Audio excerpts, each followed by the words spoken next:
Shalom, good morning to all.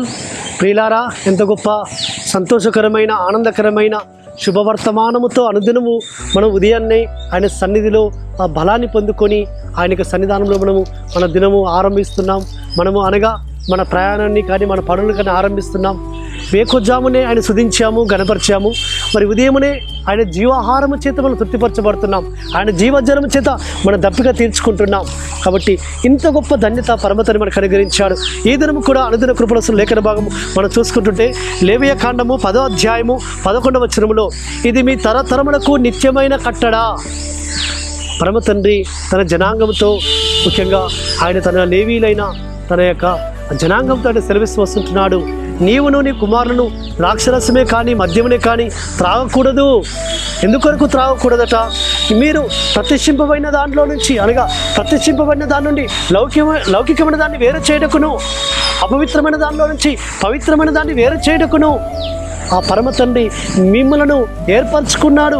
మీరు పరమతని చేత ఏర్పరచబడిన వారు, పరమతని చేత అభిషేకింపబడిన వారు, పరమతని చేత మీరు నింపబడిన వారు కాబట్టి, పరమతని చేత మీరు ఏర్పరచబడిన వారు కాబట్టి, ఈ లోకంలో అవును లౌకికమైనది ఏంటిది, అపవిత్రమైనది ఏంటిది, పరిశుద్ధమైనది ఏంటిది, ఆయనకు ఇష్టకరమైనది ఏంటిదని వివేచన జ్ఞానము మనం పొందుకోవడానికి కొరకు, వివేచన శక్తిని మనం కలిగి ఉండడానికి కొరకు ఈ లోకంలో ఏ అపవిత్రమైన దాన్ని, అనగా ఏ విధమైన మద్యమును కానీ మరియు ఈ లోకంలో ఏదైనా మత్తు కలిగించే మత్తు పదార్థాలను దేనిని మనం తీసుకోకూడదు సుమా.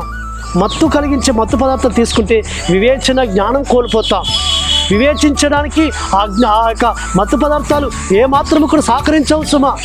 కాబట్టి మానవుడు మొత్తం స్పృహ కోల్పోతాడు. తను ఎక్కడ ఉన్నాడు, ఏం చేస్తున్నాడు ఏమి తెలియదు. కాబట్టి అందుకే పరమ తండ్రి తన జనాంగమైన ఇజ్రాయేలుతో ప్రత్యేకంగా తన యొక్క తన కొరకు ఏర్పరచుకున్న, తన సేవ కొరకు పరిచయం కొరకు ఏర్పరచుకున్న లేవీలతో అహరోను సంతతితో ఆయన తెలియజేస్తున్నాడు. ఈ దినమున ఆత్మ సంబంధంగా మనము కూడా ఆయనకు ప్రార్థనలు ధూపం వేయడానికి కొరకు, ఆరాధన నైవేద్యం అర్పించడానికి కొరకు మనము కూడా ఏర్పరచబడిన వంశముగా ఉన్నాం. కాబట్టి ఆయన సన్నిధికి మనం రావడానికి కొరకు పవిత్రమైన స్థితిలో, యోగ్యకరమైన స్థితిలో, ఆయన మనల్ని మెచ్చుకునే స్థితిలో, ఆయన మన యందు సంతోషపడే విధానంలో మనం ఉండాలంటే ఏ విధమైన మత్తు పదార్థాల జోలికి మనం వెళ్ళకూడదు. కాబట్టి అది నిత్యమైన కట్టడగా పరమతరిస్తూ వచ్చాడు. ఆ కట్టడను మనం అనుసరిస్తే ఆ పరమతని మనల్ని ఆశీర్వదిస్తాడు, దీవిస్తాడు. అటు విధంగా పరిశుద్ధాత్మ తని మనకు సహాయం చేయడు గాక. ప్రార్థన చేసుకుందాం.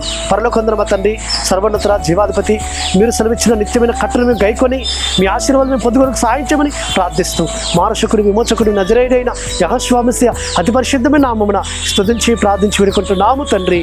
ఆమేన్. సర్వోన్నతుడు సర్వాధికారి యెహోవా కృప, యెహోషువ మెస్సియా కనికరము నిరంతరం మనకు తోడుగా ఉండి మనం బలపరిచి నడిపించును గాక. ఆమేన్.